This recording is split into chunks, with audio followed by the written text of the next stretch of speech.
What's Colin's main skill you think that he can immediately offer? Is it shot block? I mean, shot block. Yeah, I mean, his defensive flexibility is incredibly impressive. I think that was on display for us when he was healthy last year. If we were playing against a team that didn't have a pick and pop five, we could just drop him and protect the rim and be a great rim protector. We play LSU with KJ Williams, we could just switch him onto a guard, and we were never concerned about him getting beat up the dribble.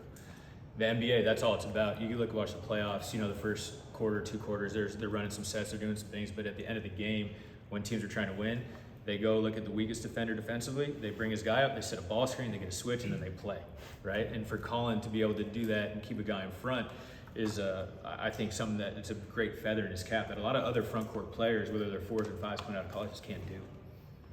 Colin was obviously the one guy who would start last year. When in your mind, he had his spot. How many starting spots do you think, in your head, do you think are really wide open coming into this team or secure? Yeah, I mean, I feel like there's a couple guys that probably have a really good chance of starting. Guys that were successful in the past, whether it was here, whether it was other places. But when in June, it's really hard to say, oh, this guy's definitely going to start. This guy, yeah. I mean, I'm not making those decisions right now. Riley's going to start. We'll see. I think he's got a good chance also. But he's got to do it, and I'm confident he will. But yeah, the great thing about having talented players and having depth is that it just raises the bar. Iron sharpens iron, and guys will step up. And I think we'll have a good amount of guys that we can roll out there and feel pretty good about them being in the lineup. Early impressions of Clayton? Love him. Love him. Just pretty much what we expected in terms of just being a great competitor, good leader, talks. Obviously a fantastic shooter, but he's more than that offensively. I think he's better with the ball than even we thought he would be in terms of being able to play out of the pick and roll, be a point guard when we need that. Really good catch and shooter, can get into his mid-range and knock that down. Pretty good rim finisher as well. And again, just a great competitor. A guy as a coach, he gives you confidence when a guy's going to go out there and he's not going to be scared, who he's matching up against, and he has a little bit of a chip on his shoulder, some confidence, some cockiness in a good way. It goes a long way. Give us a scout report on one big guy whose name I don't know how to pronounce. Micah. Hanlockton? Hanlockton, yeah. Okay.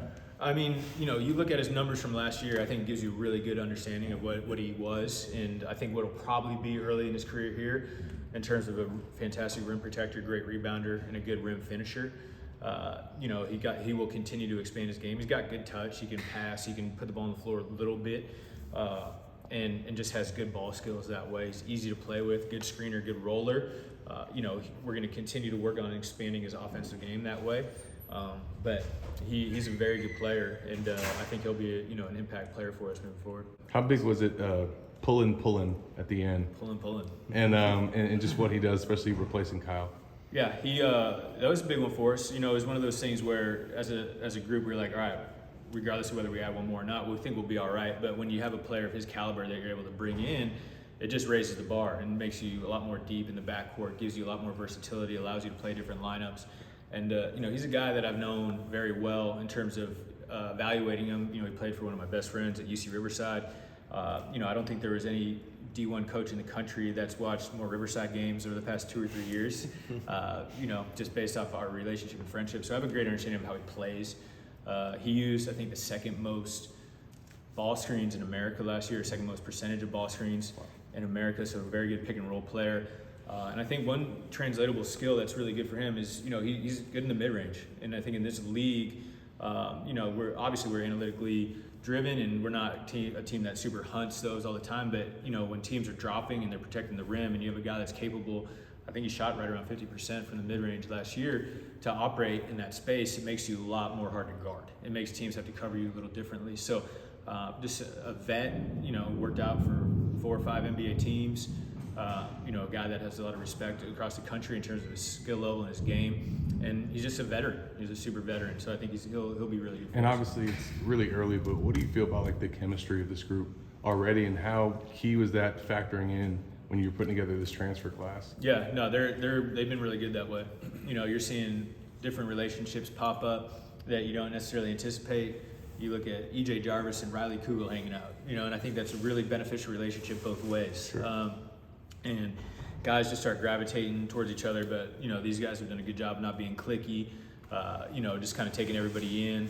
And again, we try to be super transparent, when we recruit these guys and with our players. A big reason why I think we got Zyon was because Walt, Riley, and Will went out of their way to help with that recruiting process. I think it says a lot about those guys as individuals, that they would be willing to do that, because obviously they're going to all be competing for the minutes, but they want to win and they want to be good. So when you have guys like that, it gives you a better chance of being successful.